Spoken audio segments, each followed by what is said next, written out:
तुम अकेले नहीं हो, मैं तुम्हारे साथ हूँ। और अपने इस गुस्से में मुझसे पीछा छुड़ाने की बात सोचना भी मत। तुम जहां जाओगे मैं तुम्हारे साथ जाऊंगी। नहीं चाहिए ये पैसे, ये घर, कुछ नहीं चाहिए। हम ऐसी जगह जाएंगे जहां हमें किसी की एक्सेप्टेंस की जरूरत नहीं पड़ेगी। चलो राज, यहां से भाग जाते हैं।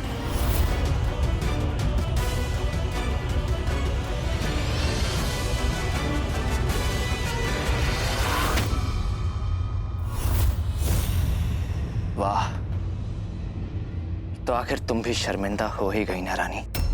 तुम्हें भी आखिर मानना ही पड़ा कि अपनी माँ की तरह तुम्हें भी मुझे सबके सामने अपना मंगेतर बताने में शर्म आती है। What nonsense राज, मैंने ऐसा कब बोला? तो और क्या कहा? तुम्हारी माँ ने वो 3 महीने की शर्त रखी ही इसलिए थी क्योंकि उन्हें पता था कि उनकी बेटी के सर से प्यार का भूत उससे पहले ही उतर जाएगा। नो राज, मॉम ने वो सब मेरे लिए नहीं, तुम्हारे लिए किया था, ताकि तुम्हें खुद को प्रूव करने का वो मौका मिले जो आज तक तुम्हें कभी किसी ने नहीं दिया। मौका जरूर था रानी, लेकिन मेरे लिए नहीं, तुम्हारी माँ के लिए। वो इन 3 महीनों में तुम्हें ये साबित करना चाहती थी कि मैं तुम्हारे लिए सही नहीं हूं, और उन्होंने ये बात कितनी आसानी से साबित भी कर दी। नहीं राज, तुम मॉम को गलत समझ रहे हो। समझ तो तुम नहीं रही हो रानी, या शायद समझना ही नहीं चाहती।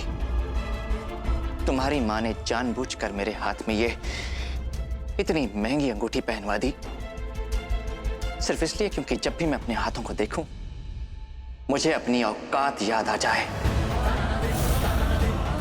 लेकिन रानी, मुझे अपनी औकात अच्छी तरह पता है। मैं जानता हूं कि मैं जिंदगी भर भी कड़ी मेहनत करूंगा तो भी तुम्हें ये ऐशो आराम नहीं दे पाऊंगा जिनकी तुम्हें आदत हो गई है। मैं कितनी भी कोशिश कर लूं, मैं तुम्हें उस टूटे फूटे कमरे के अलावा और कहीं नहीं रख सकता। Now you listen, stupid Tingle. ना मेरी मॉम को तुमसे कोई प्रॉब्लम है और ना ही मुझे। मैं तुमसे यहाँ ये कहने आई थी कि मैं सब कुछ छोड़कर तुम्हारे साथ चलने को तैयार हूँ। तुम जैसे रखोगे, जहां रखोगे, मैं रह लूंगी, as long as तुम मेरे साथ हो। यानी यहां से दूर, तुम्हारे दोस्तों से दूर, तुम्हारी इस हाई सोसाइटी से दूर, जहां कोई और तुम्हें जानता पहचानता ना हो, है ना रानी? आपके परिवार से बातचीत है आपकी?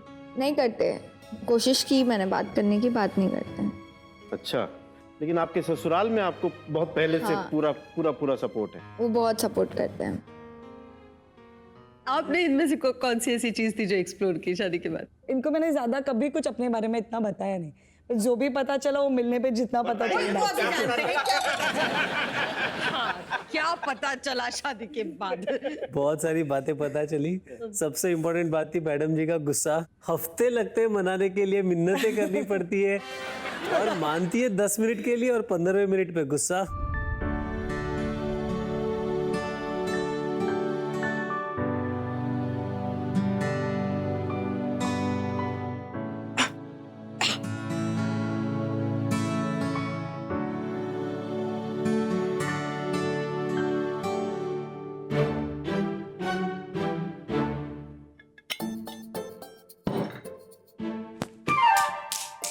क्या है, डिस्टर्ब मत कर यार। डिस्टर्ब मत कर? बोल तो ऐसे रही है जैसे कोई बड़ा इंपॉर्टेंट काम कर रही है तू।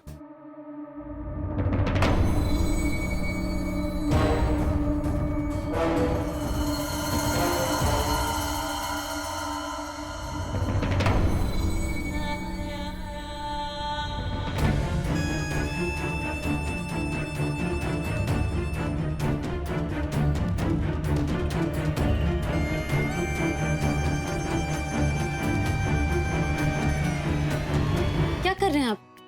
तुम्हारी चोट देख रहा हूं। अरे उसकी कोई जरूरत नहीं है। अरे मुझे देखनी है ड्रेसिंग ठीक से है कि नहीं। अरे ड्रेसिंग ठीक है, आपको कुछ करने की जरूरत नहीं है। चुपचाप हाथ दिखाओ।